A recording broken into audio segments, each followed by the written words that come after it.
अपने प्रेम से भरने को हमें बुलाता है, हमें बुलाता है। शांति से भरा मेरा यीशु, शांति से भरा मेरा यीशु, अपनी शांति से भरने को हमें बुलाता है, हमें बुलाता है। आनंद से भरा मेरा यीशु, आनंद से भरा मेरा यीशु, अपने आनंद से भरने को हमें बुलाता है, हमें बुलाता है, हमें बुलाता है, हमें बुलाता है।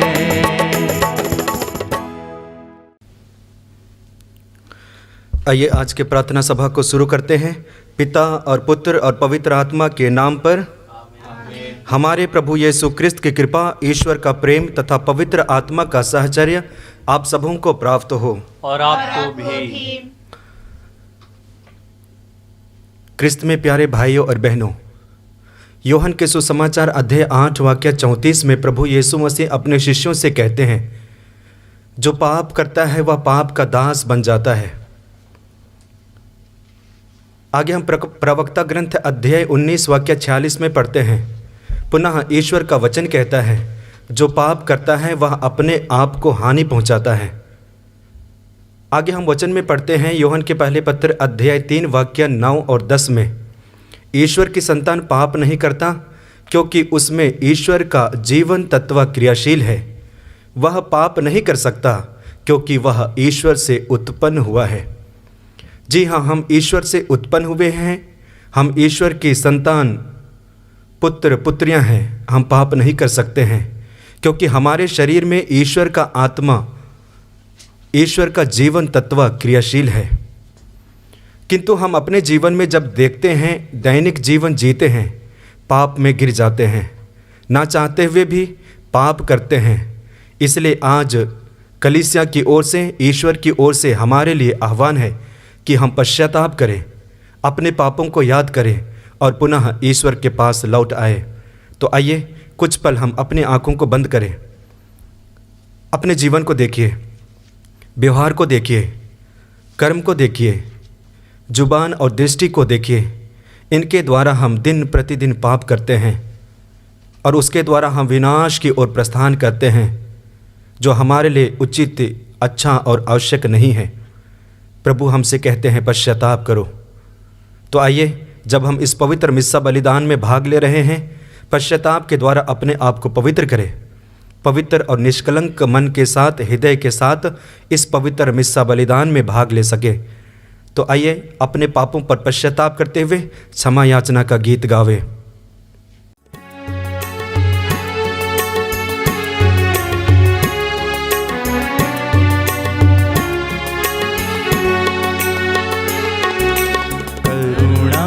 कर हे प्रभुवर, हम पर करुणा कर दे। करुणा कर हे प्रभुवर, हम पर करुणा कर दे। हम हैं पापी और अज्ञानी, हम हैं पापी और अज्ञानी। करुणा कर हे प्रभुवर, हम पर करुणा कर दे। करुणा कर हे प्रभुवर, हम पर करुणा कर दे। हम पर करुणा कर दे। सर्वशक्तिमान ईश्वर हम लोगों पर दया करे और हमारे पाप क्षमा कर हमको अनंत जीवन प्रदान करे। आमीन। आइए हम बड़ी खुशी और आनंद के साथ महिमा का गीत गावें।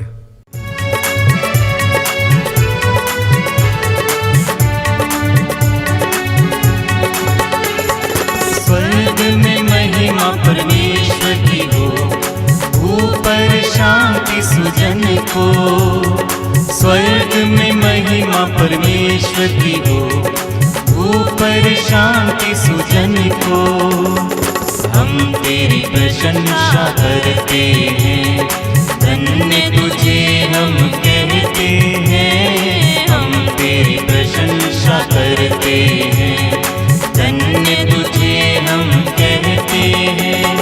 तेरी आराधना करते हैं, तेरी महिमा गाते हैं। स्वर्ग में महिमा परमेश्वर की हो, ऊपर शांति सुजन को।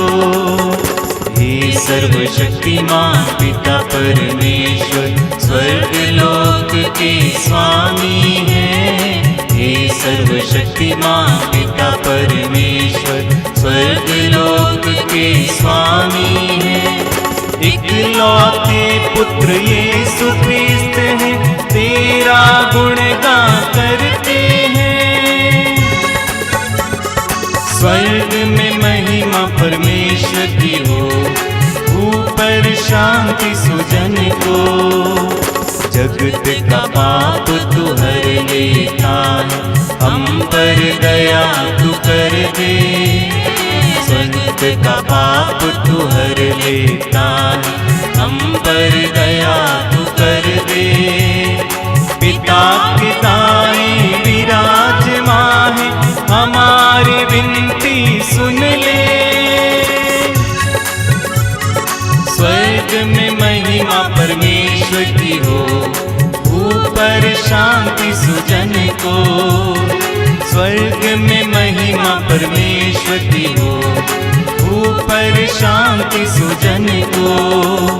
तू ही पावन, तू ही प्रभु है, तू ही पवित्र आत्मा के संग। तू ही पावन, तू ही प्रभु है, तू ही पवित्र आत्मा के संग। पिता की महिमा सर्वोपरि है, तेरी महिमा होती है। स्वर्ग में महिमा परमेश्वर की हो, ऊपर शांति सुजन को। स्वर्ग में महिमा परमेश्वर की हो, ऊपर शांति सुजन को। हम प्रार्थना करें। हे पूज्य पिता, तुझसे हमारी प्रार्थना है कि आध्यात्मिक वसंत से हमारा हृदय सदा लहलहाता रहे। हमें अत्यंत हर्ष हो रहा है कि तेरी दया से हमें तेरे पुत्र पुत्रियां होने का गौरव पुनः प्राप्त हुआ है। हम दृढ़ भरोसा के साथ अपने पुनरुत्थान की वाट जोहते हैं। यह कृपा कर हमारे प्रभु और तेरे पुत्र यीशु ख्रिस्त के द्वारा, जो ईश्वर होकर तेरे तथा पवित्र आत्मा के साथ युगानुयुग जीता रहता और राज्य करता है। आमीन।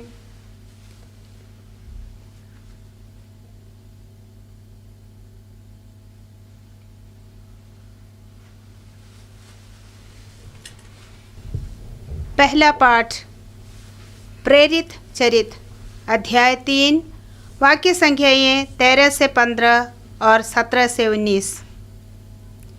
जीवन के अधिपति को आप लोगों ने मार डाला है, किंतु ईश्वर ने उन्हें मृतकों में से जिलाया है। पेतरुस ने यहूदियों से कहा, इब्राहिम, याकूब और इसहाक के ईश्वर ने, हमारे पुरखों के ईश्वर ने अपने सेवक यीशु को महिमान्वित किया है। आप लोगों ने उन्हें पिलातुस के हवाले कर दिया, और जब पिलातुस उन्हें छोड़ देने का निर्णय कर चुका था, तो आप लोगों ने उन्हें अस्वीकार कर दिया। आप लोगों ने संत तथा धर्मात्मा को अस्वीकार कर हत्यारे की रिहाई की मांग की। जीवन के अधिपति को आप लोगों ने मार डाला, किंतु ईश्वर ने उन्हें मृतकों में से जिलाया है। हम इस बात के साक्षी हैं। भाइयों, मैं जानता हूँ कि आप लोग और आपके शासक भी यह नहीं जानते कि हम क्या कर रहे हैं। ईश्वर ने इस प्रकार अपना वह कथन पूरा किया जिसके अनुसार उसके मसीह दुख भोगने वाले थे और जिससे उसने सब नबियों के मुख से घोषित किया था। आप लोग पश्चाताप कीजिए और ईश्वर के पास लौटकर आइए जिससे आपके पाप मिट जाएं। यह प्रभु की वाणी है। ईश्वर को धन्यवाद।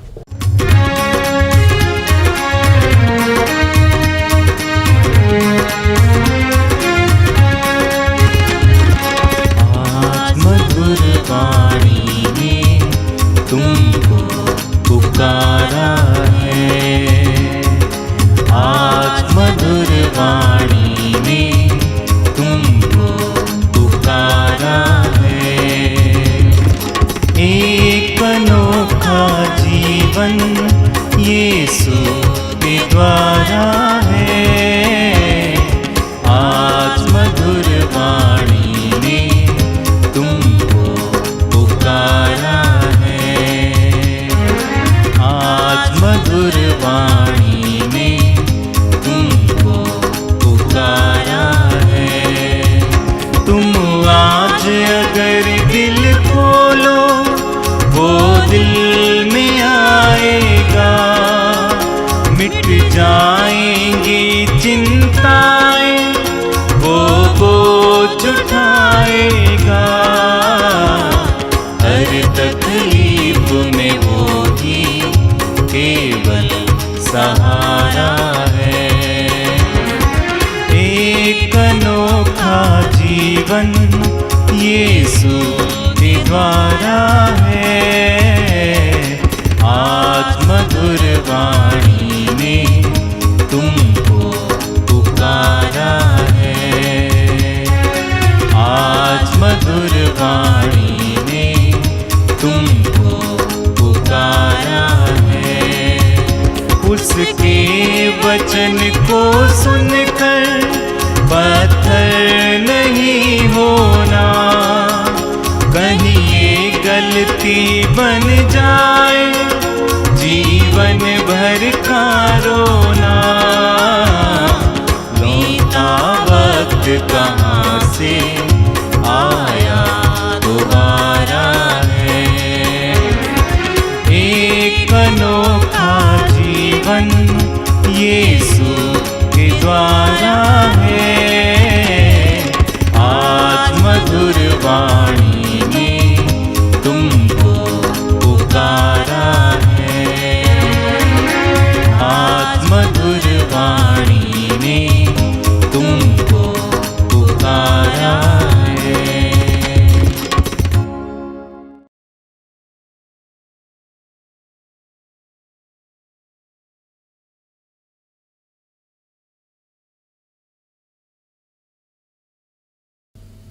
दूसरा पाठ संत योहन का पहला पत्र, अध्याय 2, पद संख्याएं 1 से 5 तक।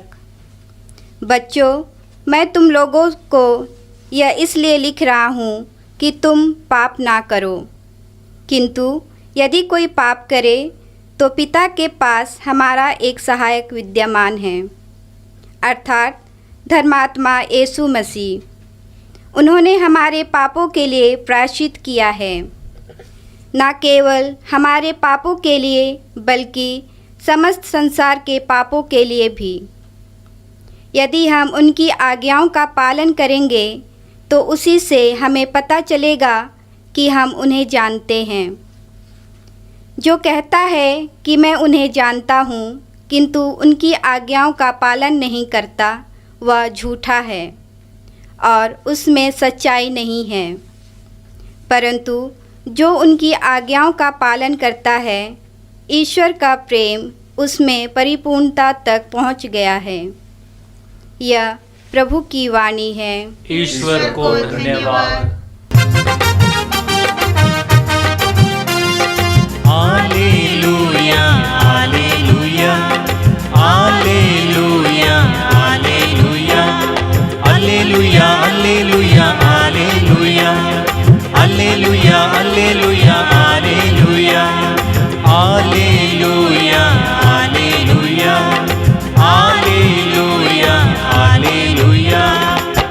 जीवन दाता हालेलुया, मुक्ति दाता हालेलुया, शांति दाता हालेलुया, शक्ति दाता hallelujah, hallelujah hallelujah hallelujah, hallelujah hallelujah hallelujah, hallelujah hallelujah hallelujah hallelujah.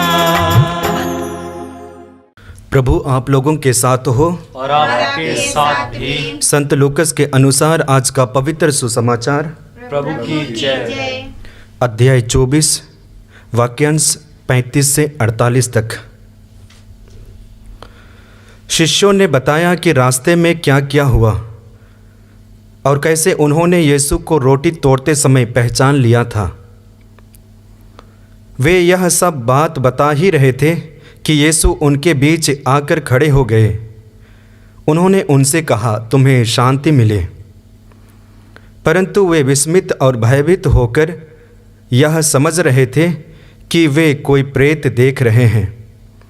यीशु ने उनसे कहा, तुम लोग क्यों घबराते हो?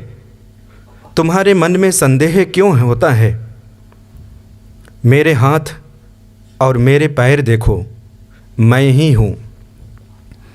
मुझे स्पर्श कर देख लो। प्रेत के मेरे जैसा हाड़ मांस नहीं होता। उन्होंने यह कहकर उनको अपने हाथ और पैर दिखाए। इस पर भी जब शिष्यों को आनंद के मारे विश्वास नहीं हो रहा था और वे आश्चर्यचकित बने हुए थे, तो यीशु ने कहा, क्या यहाँ तुम्हारे पास खाने को कुछ है? उन्होंने यीशु को भुनी मछली का एक टुकड़ा दिया। उन्होंने उसे लिया और उनके सामने ही खाया। यीशु ने उनसे कहा, मैंने तुम्हारे साथ रहते समय तुम लोगों से कहा था कि जो कुछ मूसा की संहिता में और नबियों में तथा भजनों में मेरे विषय में लिखा है, सबका पूरा हो जाना आवश्यक है। तब उन्होंने उनके मन का अंधकार दूर करते हुए उन्हें धर्म ग्रंथ का मर्म समझाया और उनसे कहा, ऐसा ही लिखा है कि मसीह दुख भोगेंगे, तीसरे दिन मृतकों में से जी उठेंगे और उनके नाम पर यरूशलेम से लेकर सभी राष्ट्रों को पाप क्षमा के लिए पश्चाताप का उपदेश दिया जाएगा। तुम लोग इन सब बातों के साक्षी हो। यह प्रभु का दिव्य सुसमाचार है। ख्रिस्त की जय। क्रिस्त में प्यारे भाइयों और बहनों, प्रभु यीशु मसीह इस संसार में मुक्तिदाता, शांतिदाता और उद्धारकर्ता के रूप में आए, लेकिन संसार में कुछ लोगों ने उसे स्वीकारा नहीं, विशेष करके शास्त्री और फरीसी, और इसलिए उन्होंने प्रभु यीशु मसीह को शुरुआत से अंत तक तिरस्कार ही किए। और इसके बारे में बाइबल में कई जगह वर्णन है। मत्ती के सुसमाचार अध्याय 2 वाक्य 13 से आगे पढ़ते हैं। वहाँ पे प्रभु यीशु मसीह के जन्म के बारे में वर्णन है।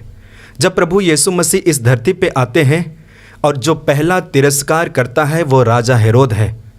प्रभु यीशु मसीह को स्वागत नहीं करता है, प्रभु यीशु मसीह को स्वीकार नहीं करता है और इसलिए उस बालक को मारने के लिए षड्यंत्र रचता है, यानी कि मुक्तिदाता यीशु का विरोध करता है, अस्वीकार करता है। आगे हम वचन में पढ़ते हैं यूहन्ना के सुसमाचार अध्याय 1 वाक्य 4 और 5 में। वचन में पढ़ते हैं, उसमें जीवन था, वह जीवन मनुष्य की ज्योति था, वह ज्योति अंधकार में चमकती रहती थी, अंधकार ने उसे नहीं बुझाया।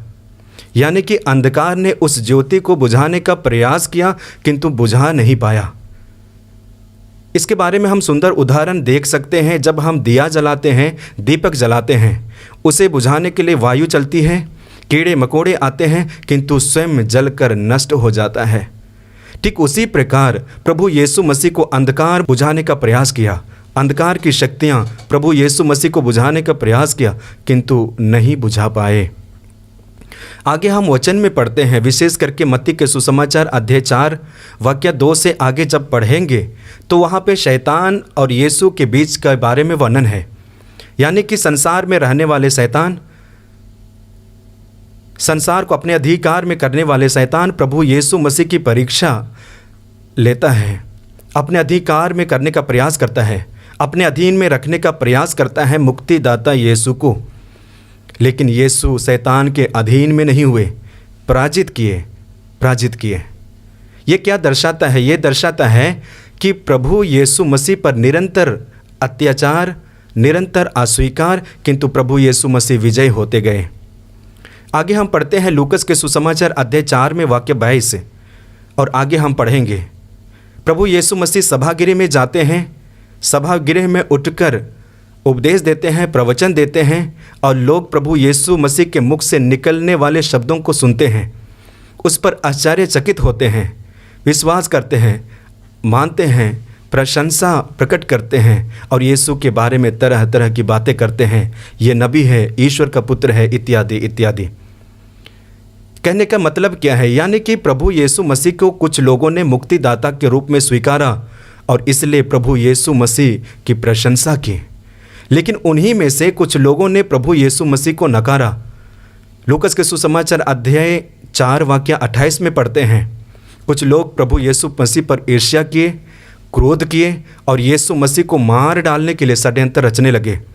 इतना ही नहीं, प्रभु यीशु मसीह को शहर से बाहर निकल दिए और पकड़कर ऊंचे पर्वत पर ले जाने के लिए षड्यंत्र रच रहे थे, ताकि यीशु को वहां से धक्का देकर गिराए और उसे मार डाले। तो इस तरह से हम देखते हैं प्रभु यीशु मसीह के जीवन में शुरू से अंत तक तिरस्कार ही तिरस्कार, अस्वीकार ही अस्वीकार, और अंतिम क्षण में हम लोग देखते हैं पास्का पर्व मनाए हैं, कैसे प्रभु यीशु मसीह दुख झेलते हैं, कैसे प्रभु यीशु मसीह पर अपमान किया जाता है, कैसे प्रभु यीशु मसीह को तिरस्कार करते हैं, कैसे प्रभु यीशु मसीह को कोड़े लगाते हैं, कैसे प्रभु यीशु मसीह के शरीर पर भाला मारते हैं, इत्यादि इत्यादि, और अंत में प्रभु यीशु मर जाते हैं। इसी बात को आज संत पौलुस पवित्र आत्मा से प्रेरित होकर कहते हैं कि तुम लोगों ने प्रभु यीशु मसीह को मारा है, जीवन के अधिपति को मारा है, किंतु इसहाक का ईश्वर, इब्राहिम का ईश्वर, हमारे ईश्वर ने पुनर्जीवित किया और महिमान्वित किया है। ये क्या दर्शाता है? यानी कि संसार में प्रभु यीशु मुक्तिदाता के रूप में आया, लेकिन संसार में कुछ लोग अंधे बने हुए थे। क्यों? क्योंकि नियम और कानून के प्रति उनका मानना था कि नियम ही सब कुछ है, नियम ही हमें मुक्ति दिला सकती है, नियम के द्वारा ही हम मुक्ति प्राप्त कर सकते हैं, और इसलिए सत्य को उन्होंने अस्वीकारा। वचन में हम पढ़ते हैं यूहन्ना के सुसमाचार अध्याय 8 वाक्य 32 में, जब तुम सत्य को जान जाओगे तो सत्य तुम्हें स्वतंत्र कर देगा। उन्होंने सत्य को नहीं पहचाना और गुलाम रहे, अधीन रहे। लेकिन जितने भी लोगों ने सत्य को पहचाना, मुक्तिदाता को पहचाना, शिष्यगण उनका साक्ष्य है, मुक्ति को प्राप्त किए, अनंत जीवन को प्राप्त किए। क्रिस्त में प्यारे भाइयों और बहनों, इस वचन को हम आज पढ़ते हैं और इन घटनाओं को आज हम पढ़ रहे हैं जो 2 वर्ष पहले घट चुकी है। आज के लिए हमारे लिए क्या संदेश देता है? मैं समझता हूँ हम लोग भी कभी कभी शास्त्रियों और फरीसियों की तरह यीशु मसीह को अस्वीकार करते हैं, तिरस्कार करते हैं। कैसे करते हैं? आज के दूसरे पाठ में यूहन्ना बताते हैं, जब हम प्रभु यीशु मसीह को प्यार नहीं करते हैं, उनका आज्ञा को पालन नहीं कर सकते हैं, और जब हम प्रभु यीशु मसीह के आज्ञा को पालन करते हैं, चरितार्थ करते हैं, निश्चय ही प्रभु यीशु मसीह को प्यार करते हैं। और जब हम प्यार करते हैं तो प्रभु को स्वीकार करते हैं, स्वागत करते हैं। मैं समझता हूँ हर एक विश्वासियों के लिए, हर एक भक्तों के लिए यही उचित है कि हमें प्रभु को प्यार करना है, क्योंकि प्रभु यीशु मसीह के सिवा हमें कोई मुक्ति दिला नहीं सकता। प्रभु यीशु मसीह के सिवा हमें कहीं से मुक्ति नहीं मिल सकती है, सिर्फ यीशु में ही। शिष्यों ने पहचाना और इन दिनों वे साक्ष्य देते हैं, लोगों को बताते हैं। आज के सुसमाचार में जब हम मनन चिंतन करते हैं तो कई बिंदुओं पर मनन चिंतन कर सकते हैं, और उनमें से पहला है कि प्रभु यीशु मसीह बार बार पुनरुत्थान के बाद अपने शिष्यों के पास प्रकट होते हैं और कहते हैं तुम्हें शांति मिले, तुम्हें शांति मिले। प्रभु यीशु मसीह शिष्यों के पास क्यों प्रकट होते हैं? मैं समझता हूँ क्योंकि शिष्यगण विचलित हो चुके हैं, शिष्यगण शोक में है, शिष्यगण संदेह में है, संकोच में है, और उसे दूर करने के लिए और उनके विश्वास को और मजबूत करने के लिए प्रभु यीशु मसीह दर्शन देते हैं और कहते हैं तुम्हें शांति मिले। पूरा कहा जाए तो प्रभु यीशु मसीह मनुष्यों के जीवन में, विश्वासियों के जीवन में, भक्तों के जीवन में तब प्रकट होते हैं जब हम दुख में होते हैं, शोक में होते हैं, निराशा में होते हैं, और उस घड़ी प्रभु यीशु मसीह प्रकट होते हैं। बाइबल में हम पाते हैं कई सारी घटनाएं हैं जो इस बात को उजागर करती हैं। उनमें से पहला है मत्ती के सुसमाचार अध्याय 13 वाक्य 22 से आगे जब हम पढ़ेंगे तो वहाँ पे प्रभु यीशु मसीह और शिष्यों के बारे में पढ़ते हैं। यानी कि प्रभु यीशु मसीह 5000 से ज़्यादा लोगों को खिलाने के बाद शिष्यों से कहा, वाद्य किया कि तुम सबसे पहले उस स्थान पे जाओ जहाँ पे मैं जाने वाला हूँ। और शिष्यगण प्रभु यीशु मसीह के बातों को सुनकर नाव पर सवार होते हैं और चले जाते हैं, किंतु बीच समुद्र में वे झकझोर में फंस जाते हैं, आंधी तूफान में फंस जाते हैं और नाव डूबने को हो जाती है। डरते हैं, घबराते हैं, संकट में जीवन जीते हैं, और उस वक्त प्रभु यीशु मसीह पानी पर चलते हुए उनके पास प्रकट होते हैं और कहते हैं ढाढ़स रखो मैं ही हूँ, ढाढ़स रखो मैं ही हूँ। यानी कि प्रभु यीशु मसीह अपने शिष्यों के पास उस वक्त पहुँचे जब वे संकट में थे, जब वे मुसीबत में थे, जब वे परिस्थितियों का सामना कर रहे थे। प्रभु यीशु मसीह बचाने के लिए आते हैं। आगे हम वचन में पढ़ते हैं लूकस के सुसमाचार अध्याय 5 वाक्य 1 से 11 के बीच में। वहाँ पे पुनः शिष्यों के बारे में पढ़ते हैं, पेतरुस और उनके साथियों के बारे में पढ़ते हैं जो बीच समुद्र में मछलियाँ पकड़ने के लिए जाते हैं। रात भर मेहनत करने के बाद भी जब मछलियाँ पकड़ नहीं पाए, निराश, हताश और उदास होकर समुद्र के किनारे आकर अपने जाल को धो रहे थे। यीशु आते हैं, देखते हैं कि उदास है, हताश है। प्रभु यीशु मसीह पुनः शिष्यों से कहते हैं अपने नाव को गहरे पानी में ले चलो। और पेतरुस कहते हैं रात भर हम लोगों ने मेहनत किया, लेकिन आप कहते हैं तो हम नाव को गहरे पानी में ले चलते हैं। गहरे पानी में ले जाते हैं, जाल को डालते हैं, काफ़ी मछलियाँ फंसती हैं। कहने का मतलब क्या है कि शिष्यगण जब उदास थे, हताश थे, निराश में जीवन जी रहे थे, उस समय प्रभु यीशु मसीह प्रकट होते हैं और उन्हें आशा, धैर्य और हिम्मत देते हैं। लूकस के सुसमाचार अध्याय 24 पे 2 शिष्यों के बारे में पढ़ते हैं जो एमाउस की ओर यात्रा कर रहे हैं। और यात्रा में चर्चा का विषय है कि प्रभु यीशु मसीह के बारे में जो घटना घटी उसके बारे में वार्तालाप करते हैं, चर्चा करते हैं। और प्रभु यीशु मसीह एकाएक प्रकट होते हैं। क्यों? क्योंकि शिष्यगण प्रश्न, संदेह इत्यादि कर रहे थे, क्योंकि उनको विश्वास था कि यीशु हमारा राजा है, यीशु हमें आज़ाद करा सकते हैं सामाजिक समस्याओं से। लेकिन परिस्थिति बिल्कुल अलग निकली। और इसी विषय पर प्रभु यीशु मसीह के बारे में चर्चा कर रहे थे, घटनाओं के बारे में चर्चा कर रहे थे। यीशु मसीह प्रकट होते हैं और वार्तालाप करते हैं, चर्चा करते हैं। लेकिन शिष्यों की आंखें खुली नहीं हैं अब तक, जब तक प्रभु यीशु मसीह ने अपने हाथों में रोटी ली, धन्यवाद की प्रार्थना पढ़ी, रोटी तोड़ी, उसे दिया। शिष्यों की आंखें खुल गई, पहचान लिए कि सचमुच में पुनर्जीवित यीशु है। यानी कि शिष्यों के बीच यीशु कब प्रकट हुआ? तब प्रकट हुआ जब शिष्यगण अशांति में थे। उस समय यीशु प्रकट होते हैं और सारी समस्याओं को हल करते हैं। और आज के सुसमाचार में हम लोगों ने पढ़ा कि 2 शिष्य पुनः चर्चा में हैं, जो घटना घटी वही बातों को कर रहे हैं। यीशु मसीह प्रकट होते हैं, कहते हैं तुम्हें शांति मिले, देखो ये मेरे हाथ है, देखो ये मेरे पैर है जहाँ पे कीलें लगी हुई थी, विश्वास करो। किंतु शिष्यगण विश्वास नहीं करते हैं। तब यीशु ने जो दूसरा कदम उठाया और कहा कि क्या तुम्हारे पास कुछ है? भुनी हुई मछली मिली, उसे खाया, शिष्यों ने पहचाना। तो इस तरह से हम देखते हैं कि जब जब मनुष्य, जब जब शिष्य, जब जब विश्वासी और भक्त संकट में होते हैं, समस्या में होते हैं, ईश्वर और यीशु उनके साथ हमारे बीच प्रकट होते हैं और हमें हिम्मत और धैर्य बंधाते हैं। और पुनर्जीवित यीशु इन दिनों वही कर रहे हैं। दूसरा बिंदु जिसके बारे में मैं कहना चाहता हूँ वो प्रभु यीशु मसीह का पुनरुत्थान का अनुभव एक नया जीवन को जन्म देता है। और ये बात को हम शिष्यों के जीवन में देखते हैं कि पुनरुत्थान प्रभु यीशु मसीह के मर जाने के बाद प्रभु यीशु मसीह के शिष्य का जीवन बिल्कुल अलग ही था, संदेहमय था। लेकिन जैसे ही पुनर्जीवित यीशु को ग्रहण करते हैं, स्वीकार करते हैं, दर्शन करते हैं, जीवन बदल जाता है, एक नया जीवन शुरू करते हैं।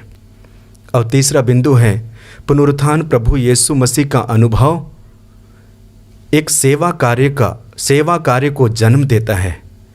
मैं पुनः इसे कहना चाहता हूँ कि पुनर्जीवित प्रभु यीशु मसीह का अनुभव एक सेवा कार्य को जन्म देता है। और इसलिए हम देखते हैं कि प्रभु यीशु मसीह जैसे ही पुनर्जीवित यीशु को पहचाना, वे दौड़ते हुए अन्य शिष्यों को जाकर बताते हैं, यानी कि संदेश लेते हैं, सुसमाचार को लेते हैं। सुसमाचार क्या है कि प्रभु यीशु मसीह मृतकों में से जीवित है। मरियम ने भी वही किया, अन्य स्त्रियों ने भी वही किया। जब उन्होंने दर्शन किया, जाकर अन्य शिष्यों को बताया कि मैंने पुनर्जीवित यीशु को देखा है। मैं समझता हूँ हर एक विश्वासियों के लिए यही कार्य है, यही सेवा कार्य है कि हमने यीशु को देखा है और उस यीशु को अब लोगों को बताना है। लोगों को बताना है कि प्रभु यीशु मसीह मेरे लिए मृतकों में से जी उठा है और मुझे पाप से बचाया है। आइए हम कुछ पल अपनी आंखों को बंद करें और प्रार्थना करें कि जैसे प्रभु यीशु मसीह के शिष्य पवित्र आत्मा को ग्रहण किए, पुनर्जीवित यीशु का दर्शन किए, उसके द्वारा उनका जीवन बदला। आइए हम भी प्रार्थना करते हैं कि हमारा जीवन भी बदले, हम भी सेवा कार्य शुरू करें, पुनर्जीवित यीशु को बांटें, पुनर्जीवित यीशु के बारे में लोगों को बताएं कि ईश्वर का पुत्र यीशु मसीह पुनर्जीवित हुए हैं।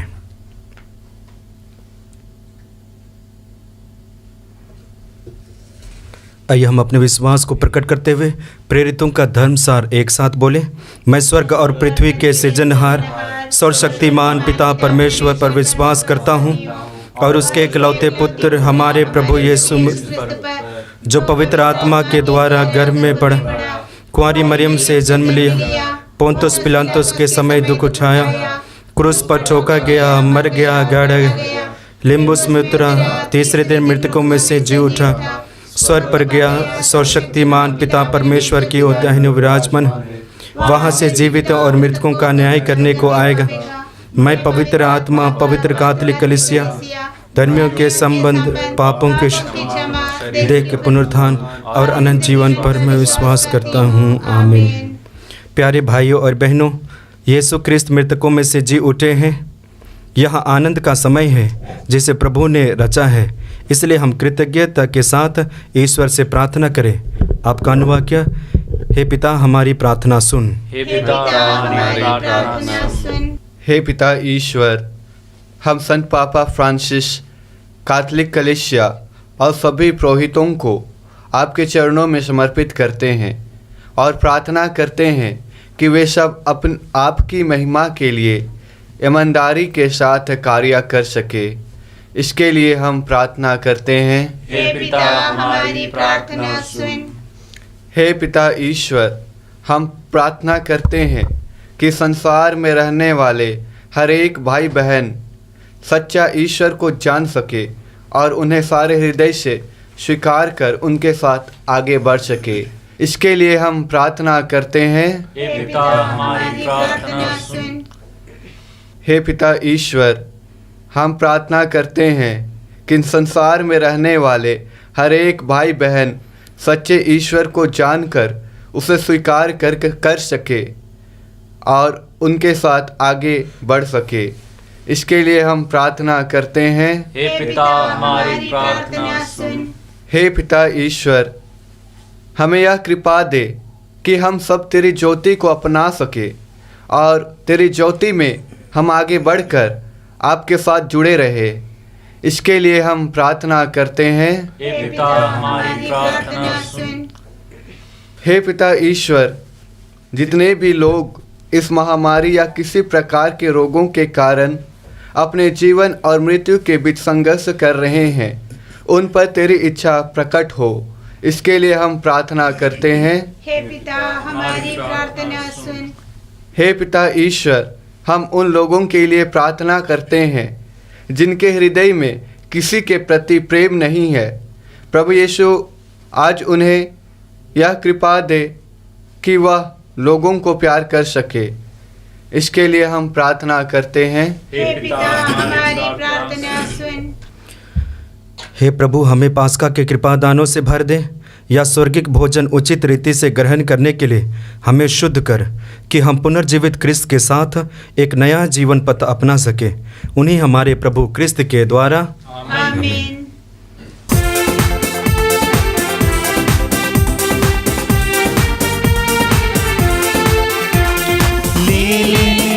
प्रभु जीवन अर्पण है तेरे नाम, जीवन के सुख दुख को अर्पित कर तुझे प्रणाम। ले प्रभु जीवन अर्पण है तेरे नाम, जीवन के सुख दुख को अर्पित कर तुझे प्रणाम। पावन तन जो तेरा बनता लाए वह रोटी, तेरे स्पर्श से स्वामी बन जाए यह जीवन रोटी। पावन तन जो तेरा बनता लाए वह रोटी, तेरे स्पर्श से स्वामी बन जाए यह जीवन रोटी। प्रभु जीवन अर्पण है तेरे नाम, जीवन के सुख दुख को अर्पित कर तुझे प्रणाम। ले प्रभु जीवन अर्पण है तेरे नाम, जीवन के सुख दुख को अर्पित कर तुझे प्रणाम। भाई और बहनों, प्रार्थना कीजिए कि सर्वशक्तिमान पिता ईश्वर मेरा और आप लोगों का यह बलिदान ग्रहण करें। प्रभु अपने नाम की स्तुति तथा महिमा के लिए और हमारे तथा अपनी समस्त कलीसिया के लाभ के लिए आपके हाथों से यह बलिदान ग्रहण करें। हम प्रार्थना करें। हे प्रभु, यह उपहार कृपा पूर्वक ग्रहण कर, जिसे कलीसिया उल्लास के साथ चढ़ाती है। तूने हमें इस लोक में आनंद मनाने का सुअवसर प्रदान किया है। हम परलोक में भी यह आनंद प्राप्त करें।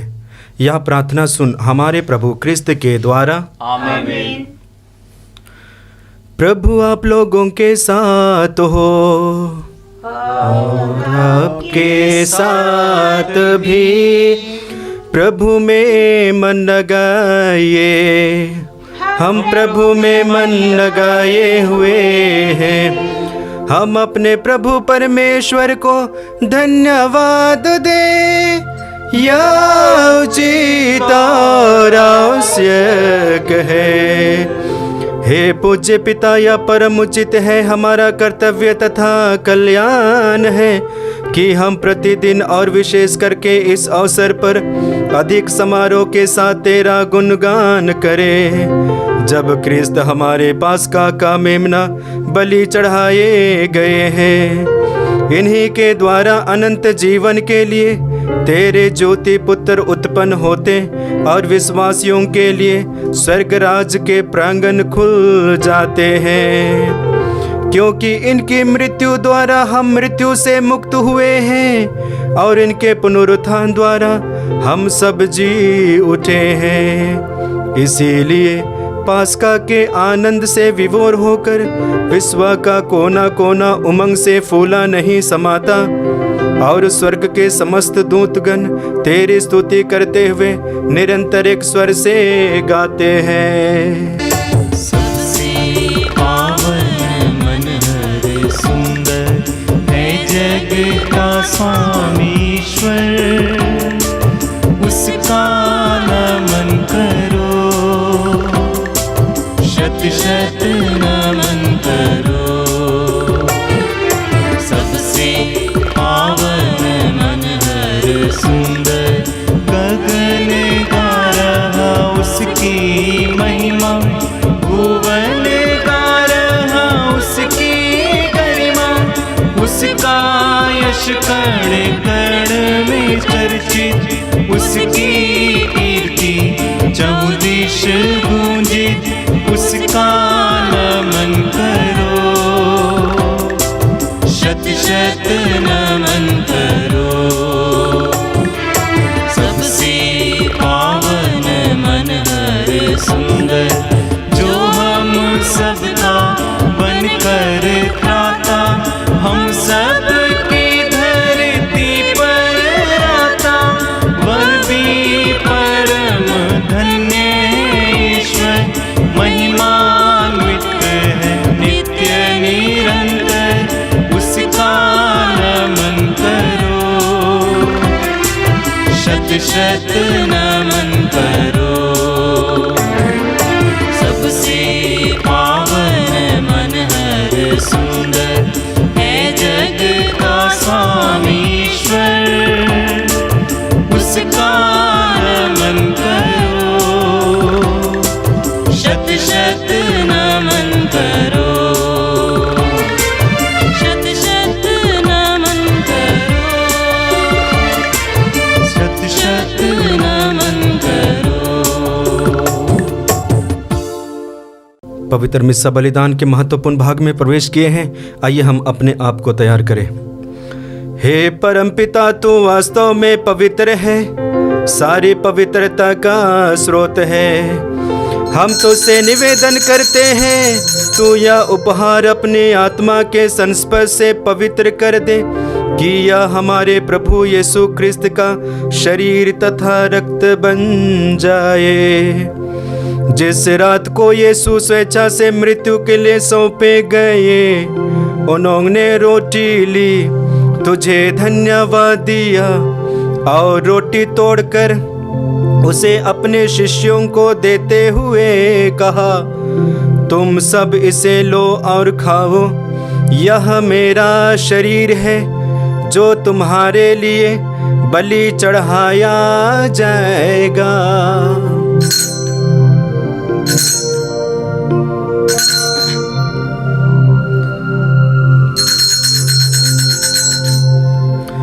इसी भांति भोजन के बाद उन्होंने कटोरा लिया, तुझे धन्यवाद दिया और उसे अपने शिष्यों को देते हुए कहा, तुम सब इसे लो और पियो, यह मेरे रक्त का कटोरा है, नवीन और अनंत व्यवस्थान का रक्त, जो तुम्हारे और बहुतों के पापों के क्षमा के लिए बहाया जाएगा। तुम मेरी स्मृति में यह किया करो।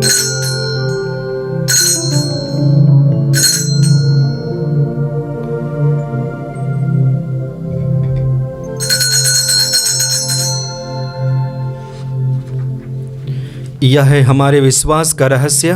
ख्रिस्त प्रभु मर गए, ख्रिस्त प्रभु जी उठे, ख्रिस्त प्रभु महिमा के साथ फिर आएंगे। हे परमपिता, यह आज्ञा मानकर हम अपने प्रभु की मृत्यु और पुनरुत्थान की स्मृति में तुझे जीवन की रोटी और मुक्ति का कटोरा चढ़ाते हैं। हम तुझे धन्यवाद देते हैं कि तूने हमें अपने सम्मुख उपस्थित होने और अपनी सेवा करने का सौभाग्य प्रदान किया है। हमारा नवा निवेदन है कि हम सब जो क्रिस्त का शरीर तथा रक्त ग्रहण करते हैं, पवित्र आत्मा के द्वारा एकता के सूत्र में बंधे रहें। प्रभु और हमारे संत पिता फ्रांसिस, हमारे धर्माध्यक्ष यूजिन जोसेफ और सभी याजकों के साथ विश्व भर में फैली अपनी कलीसिया की सुधि ले तथा इसे प्रेम में सिद्ध बना दे। हे प्रभु, हमारे उन भाई बहनों की भी सुधि ले जो पुनरुत्थान की आशा में परलोक सिधा चुके हैं। उन्हें और सभी मृतकों को अपने पुण्य दर्शन का सौभाग्य प्रदान कर हम सब पर दया दृष्टि डाल कि हम भी अनंत जीवन के सहभागी बने और ईश्वर की माता धन्य कुंवारी मरियम, उनके शुद्ध व संत योसेफ, प्रेरित गण और सब संतों के साथ जो युग युग में तेरे विश्वस्त सेवक सेविकाएं बने रहे, तेरा स्तुति गान कर सके, तेरे पुत्र यीशु ख्रिस्त के द्वारा। आइए हम त्रिएक ईश्वर का गुणगान एक साथ करें। इन्हीं प्रभु क्रिस्त के द्वारा, इन्हीं के साथ और इन्हीं में, हे सर्वशक्तिमान पिता परमेश्वर, पवित्र आत्मा के साथ तुझे समाधि तथा महिमा युगानुयुग मिलती रहती है। आमीन, आमीन, आमीन।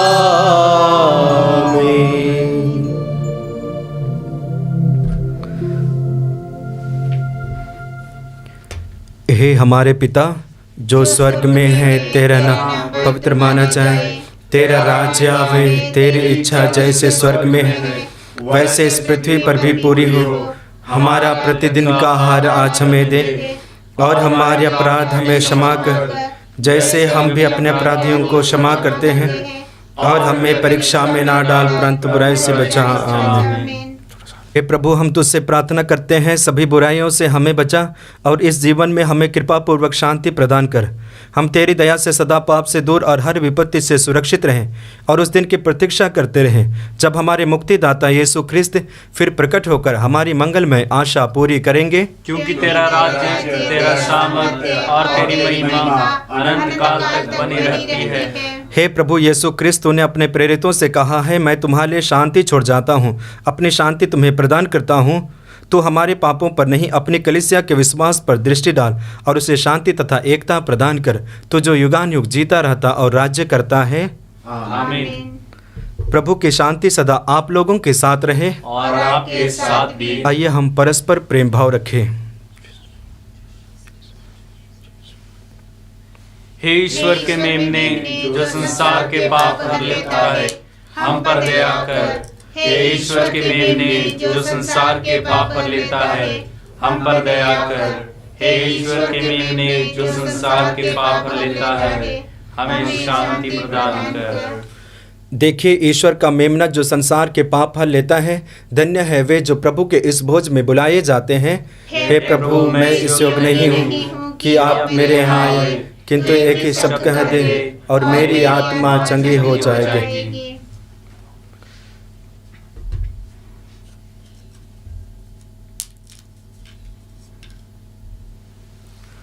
मेरे भगवन दिल में आओ, मेरे दिल को अपना समझो। मेरा दिल तेरा घर, घर में आओ। मेरा दिल तेरा घर, घर में आओ। तेरा मेरा जो है नाता, वो है प्यारा। हे विधाता, तू अंधेरे को मिटाता, तू उजाला लेके आता। तू है मेरा, तू स्वामी, तू दाता। मेरे भगवन दिल में आओ, मेरे दिल को अपना समझो। मेरा दिल तेरा घर, घर में आओ। मेरा दिल तेरा घर, घर में आओ। हम प्रार्थना करें। हे प्रभु, हम सब पर दया दृष्टि डाल कि तूने इस दिव्य संस्कार द्वारा हमारा नवनिर्माण किया है। एक दिन हमारा शरीर पुनरुत्थान की अमरता और महिमा प्राप्त करे। हमें यह वर दे हमारे प्रभु क्रिस्त के द्वारा। आमीन। प्रभु आप लोगों के साथ हो, और आपके साथ भी। सर्वशक्तिमान ईश्वर पिता और पुत्र और पवित्र आत्मा आप सबों को आशीर्वाद प्रदान करें। आमीन। आप लोग भी डाले क्रिस्त की ज्योति जलाए। Alleluia, alleluia. ईश्वर को धन्यवाद। Hallelujah, hallelujah. गाता प्रभु तेरा आभार, मन में शत शत बार, सांसों की मेरी सरगम नमन करे बारंबार। गाता प्रभु तेरा आभार, बागों के फूलों से, आकाश के पंछियों से ज्यादा प्यार तूने दिया। प्रभु सृष्टि की शोभा से, तारों की आभा से मुझको है तूने सजाया। गाता प्रभु तेरा आभार, मन मेरा शत शत बार, सांसों की मेरी सरगम नमन करे बारंबार। गाता प्रभु तेरा आभार।